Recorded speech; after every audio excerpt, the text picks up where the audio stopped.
They do not want you to think too much. That is why our country and our world has become so proliferated with entertainments, mass media, game shows, television shows, amusement parks, drugs, alcohol, and every kind of entertainment to keep the human mind entertained.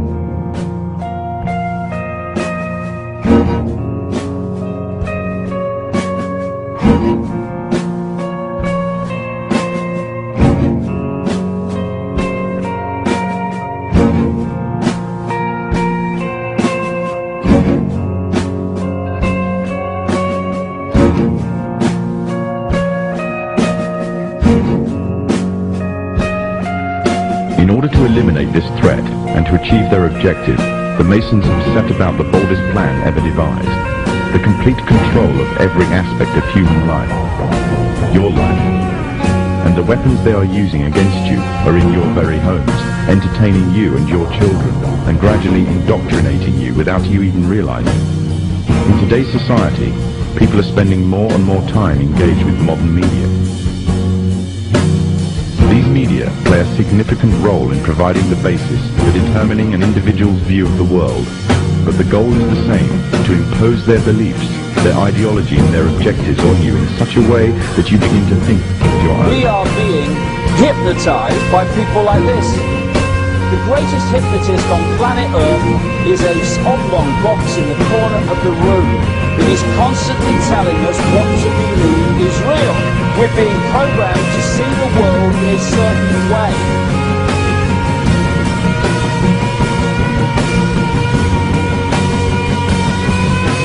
What's the reason you're not given this kind of truth on media in general? It's because the media is controlled. What it essentially amounts to here is that all the top media officials are members of these clubs, Council on Foreign Relations, Trilateral Commission, and so on, whose goal is to bring about this new world order. The 12 found that it was only necessary to purchase the control of 25 of the greatest papers.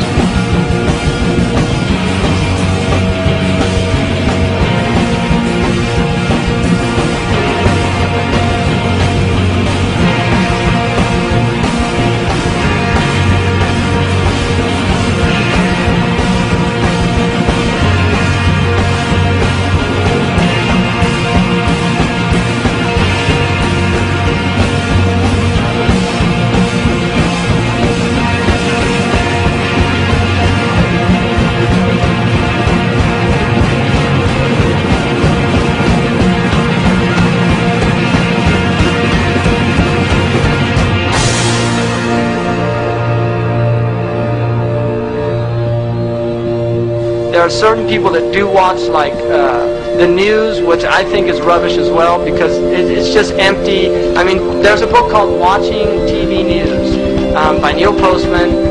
Very clearly articulates the fact, this guy's a PhD in communications theory at Columbia University, that you don't learn anything on the news. You in fact are actually dumbed down. Now many people, especially young people, accept unquestioningly the reality by the media. Popular culture, movies, television, music carry messages about how society works and how people should behave. And so entertainment is not value-free. It has ideological content. It presents a worldview that influences the people who watch the programming. Now there are two primary means by which people are manipulated and controlled. One is very simple, very basic, and that is simply the control of information. Working as an editor, it was easy to see how simple it is to change the meaning of an event or change the meaning of what someone says through editing. And so I was very well aware of how plastic and moldable media reality was. But I didn't fully appreciate the extent to which we are all manipulated and controlled by media, including those people who work in it. Using television as the prime example of how mental programming and mind control works, television is the most powerful weapon of psychological warfare in history. In fact, the ultimate control is to control people without their conscious awareness. Again, television is is a prime example. Think back to whenever you have observed young children or older adults sitting, watching television.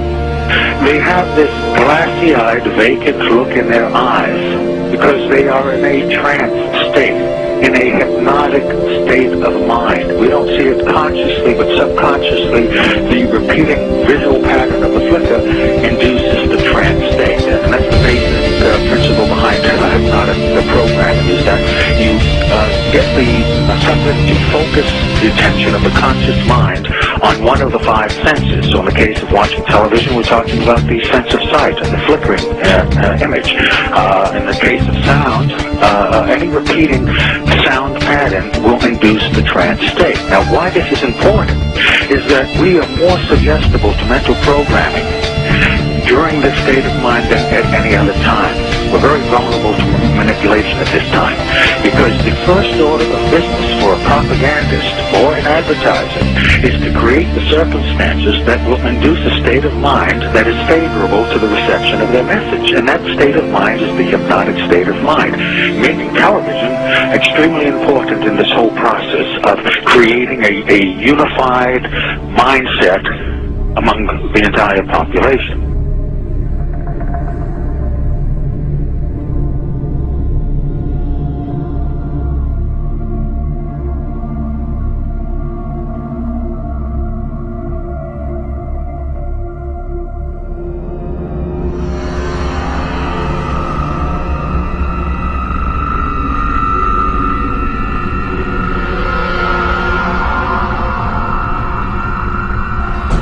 The Crookes version of the cathode ray tube would become the most fundamental component in the development of television, devised 40 years later by the Scotsman John Baird.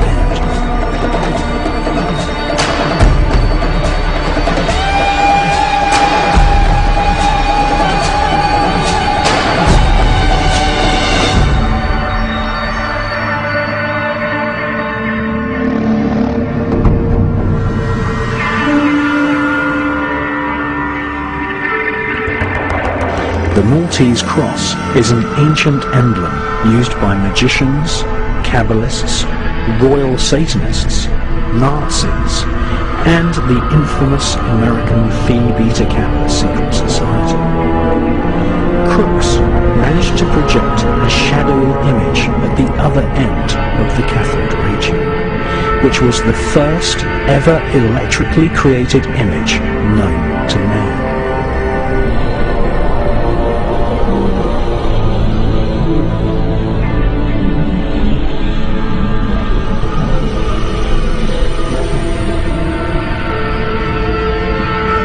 In his memoirs, Sir William Crookes said that it might be possible for spirits to influence streams of tiny particles, an invention which would eventually enslave and hypnotize the entire world, was inspired in part by research into the spirit world.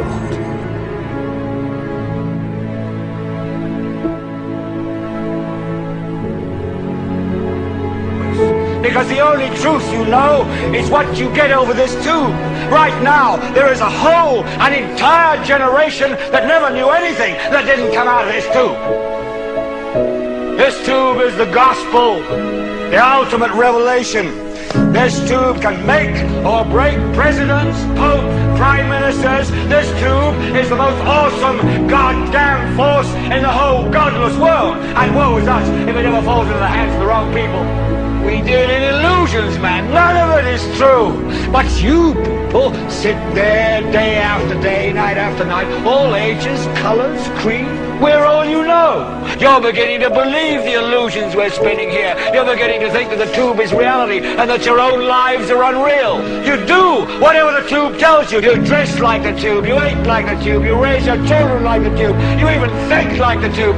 This is mass madness, you maniacs. In God's name, you people are the real thing. We are the illusion. So if you want the truth, go to God.